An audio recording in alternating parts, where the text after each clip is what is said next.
अब प्रश्न संख्या थर्ड की ओर देखते हैं। बाबू बताइए कितना बड़ा प्रश्न है, लेकिन इसका आंसर एकदम तनिष्क शून्य में बनेगा। बहुत ही आसान प्रश्न है, लेकिन है देखने में बड़ा। जो लोग इसको एग्जाम में स्किप कर देंगे, आप लोग देखेंगे अरे यार ये तो बहुत बड़ा है, बनेगा कि नहीं बनेगा, टाइम दें कि टाइम नहीं दें, ये प्रश्न मन में आप लोग के घूमेंगे। लेकिन बहुत ही आसान प्रश्न है, तो चलिए देखते हैं। सुरेश एक दुकान की दैनिक बिक्री पैटर्न का अध्ययन करता है। उससे पता चलता है कि सोमवार की बिक्री रविवार की बिक्री की तुलना में 10% की कमी हुई है।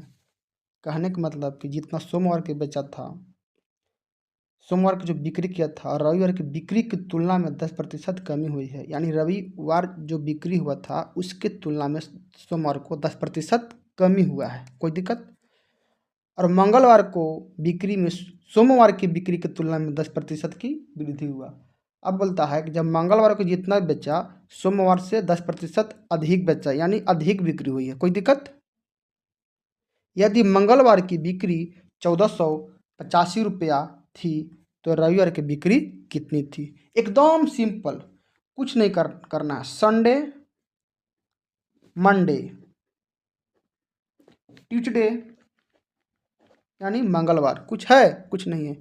बाबू पहला बोलता है कि सोमवार की बिक्री रविवार की बिक्री की तुलना में 10% की कमी हुई है। तो बाबू 10% केकरा में कमी? एकरा में ना 10% कमी। जब ये मान लेते हैं कि सामान 100 रुपये के बेचा होगा, ये कितना के बेचा होगा? 90 रुपये के। 10% कमी, ठीक। कोई दिक्कत?